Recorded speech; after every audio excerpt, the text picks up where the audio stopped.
Talking with the experts. Tracey Hall explains that when you know what qualities you want in customers, it will be easier to find and communicate with them in episode 302. So what is direct marketing versus, MLM? Well, it's the same thing. Direct marketing, MLM, network marketing, direct selling, whatever, affiliate marketing, whatever you want to call it, you're actually marketing direct to your audience or direct to the customers. The beauty of dealing with these companies is they don't actually have to pay for lots of advertising. So they actually pay you to advertise, which is even better. It takes that middleman out, really. You know, you're going straight from the wholesaler and you become the retailer in a way, but you also can offer people VIP accounts so that they can get a discount as well. So that's the beauty of being in a direct marketing company. You can do it any way you want. You can get your own products for free. You can actually, make it a business if you want to, or you can start looking at it as an unlimited income or income stream. So you can still do a part-time job. Welcome to Talking with the Experts. This is where we discuss great ideas to take your business to the next level. How do we know these ideas work? Well, it's because we're talking with business owners who are using these ideas. Business owners who have years of experience and expertise. All things business by business owners for business owners. And now, here is your host, Rose Davidson.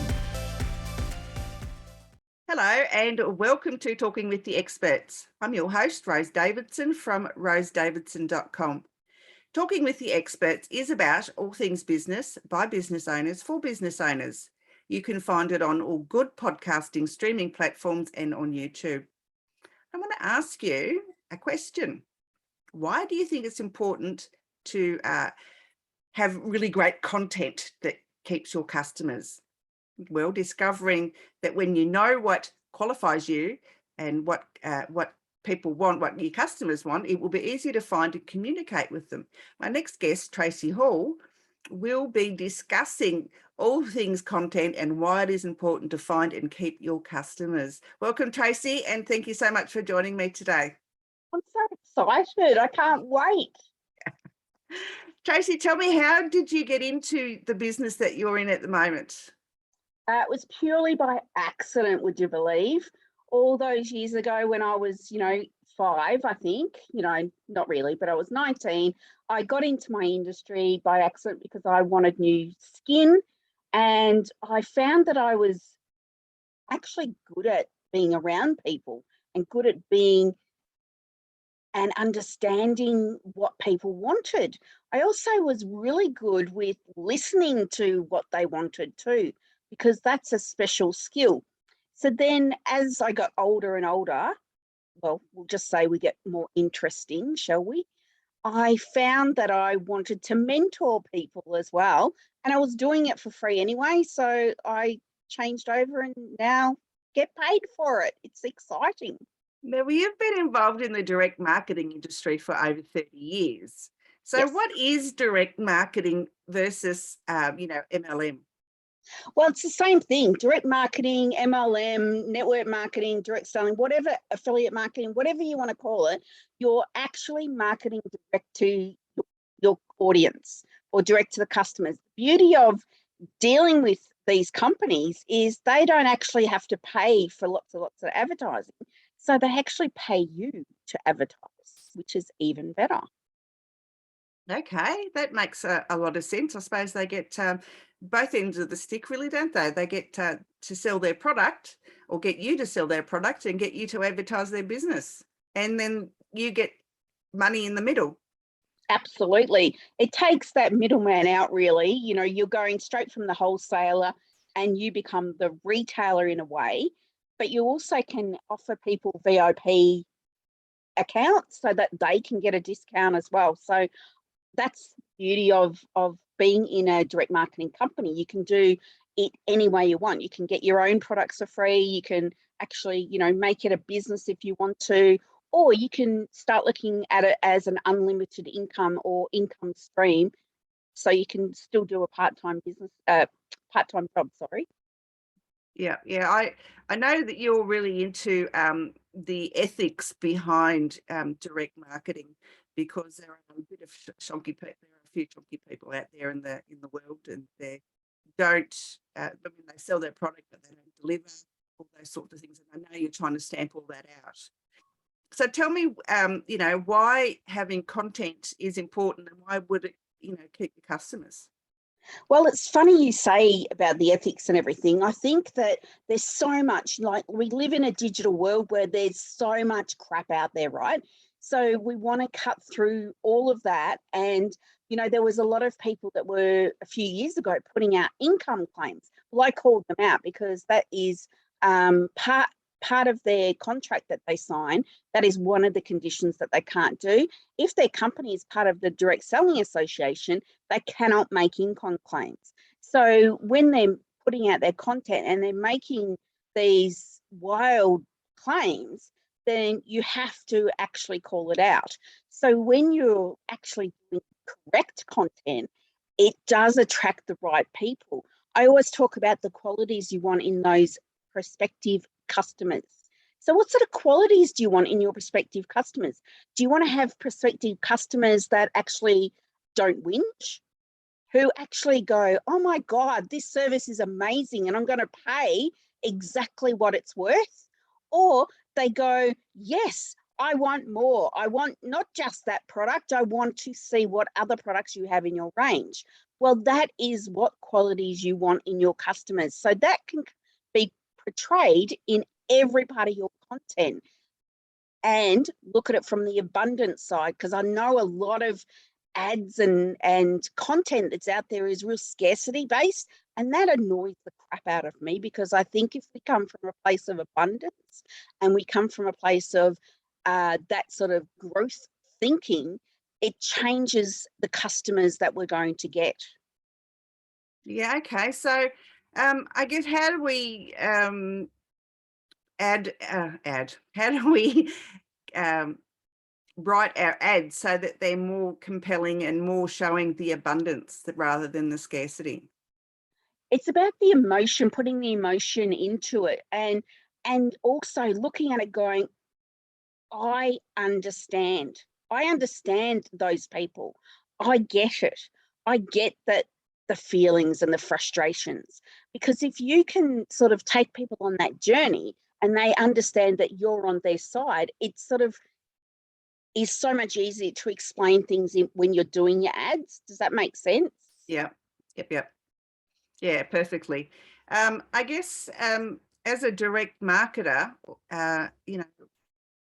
what are the sort of ethical behaviours that you should be displaying? Yeah, great question, Rose. Well, it's not just in direct marketing, it's every business that markets direct to actual customers, right? You need to make sure that if you can't make health claims, that's one thing. If you want to make claims about different things that you've got in your product range, because a whole range of supplements came out, and there was a lot of people trying to make health claims. Instead of doing that, use your own health as a testimonial. So I've got more energy because I've used this product, or I've got more, I can sleep better because of this product. You're using yourself as the testimonial, and that can then translate into, oh, this person understands me because they've gone through the same thing. So you're changing it from, that lack of to that, I've got amazing amount of sleep now.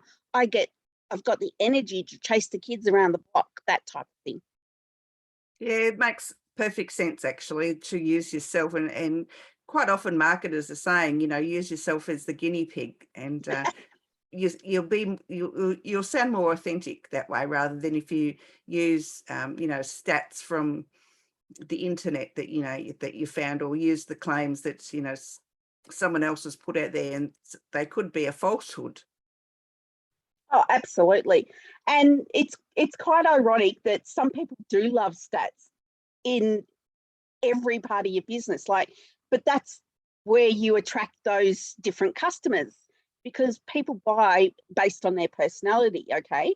So someone who's like based on stats, they want to know the ins and outs of everything. So they're the person that's going to want to know every single ingredient that is in your product before they make a decision. However, those people become lifelong customers and they become amazing raving fans. So what do I mean by raving fans? A customer is someone who will buy off you once. You want to get that recurring, that they're buying off you constantly. And then a raving fan is someone who will go, I am so pleased. Tracey has the best customer service. The products are changing my life. Get in touch with her. So they do all the marketing for you. How cool is that? Yeah, it's really good. I like that. It's quite often how I get my guests on here is that people have referred them on, and it's really pleasing to know that my guests are so they like being on here so much that they will recommend my show to somebody else. So it's really great. I like that. Well, you are such a nice, welcoming person, so that makes a difference. Oh, thank you, Tracey. Thank you, Tracey. I guess what and we haven't really touched on this. What are the good qualities of a direct marketer? The good qualities of someone being in direct marketing, someone who's open to possibilities, really, someone who's got really great listening skills. So they're using their two ears and shutting their mouth. Because if you listen to what others need, it makes such a difference. And great quality is being aware of how you're putting yourself out there so that you're not off-putting your family, friends, and everyone around you. The way that they used to do it is you used to, like, it was called frank. So friends, relatives, and pretty much anyone with skin, right? But that's not the way it works anymore because we are so savvy and we are so aware of what's going on because you can Google it.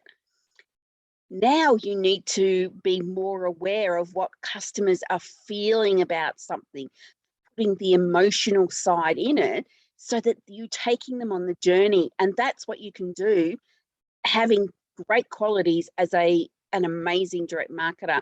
Represent your business in a with your values intact, not just being spammy pammy.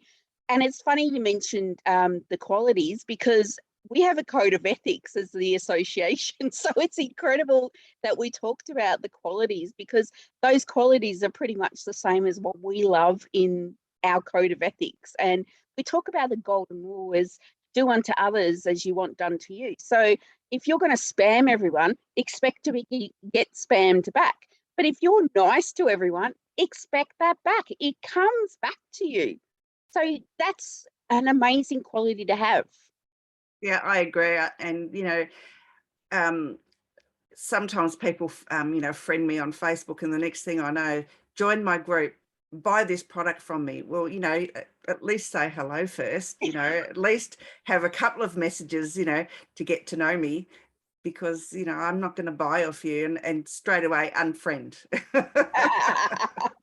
And whereas I see it as a challenge because I look at those people and go, oh my God, I can help you. I can help you do this better. And, by the end of the conversation with me, they've thanked me. They've either thanked me or they've blocked me. Yeah. Because I just don't like it. I wouldn't do it to somebody else. So unless, put a like on a post or something that I've done, then I might think about messaging them. I wouldn't just do it. Make friends with somebody and then send them a sales thing. It's not the way I do business. Well, a lot of people don't, and I don't as well. I did when I first got onto Facebook. I had a friend request like everyone because it was, it's all shiny new object. But now we realise that Facebook is just one tool in our armour that we have. So you starting to spread and do the copy and paste crap to everyone. Guess what? Everyone finds out. And even though we're in 195 countries and there's trillions of people in the world, it's still small when you look at the internet. Absolutely, it is. Yes. Yes. Tracey, where can people find you if they'd like to work with you? Well, I'm the lady with the blue hair. I know you can't see it in the podcast, but you can find me on Facebook. I'm on LinkedIn. I'm very, very political on Twitter. So if you don't like that, don't come on Twitter with me. And I'm on Instagram as well. I'm looking at my own TV show and podcast down the track, and I can't wait to have Rose as one of my guests. That'd be great. I look forward to that. Tracey, if you've got any words of wisdom that you'd like to share with our audience today. Content is king. Make sure you do it with values and integrity in mind. Well, that was short and sweet and to the point. Tracey, it's been a pleasure. I've loved catching up with you. It's been too long between conversations. You have a great day, and I'll talk to you again really soon. You've been listening to Talking with the Experts, hosted by Rose Davidson. Make sure you have a look at our back catalogue over at talkingwiththeexperts.com. And be sure to subscribe to our podcast so you don't miss out on any episode. We look forward to your company next time.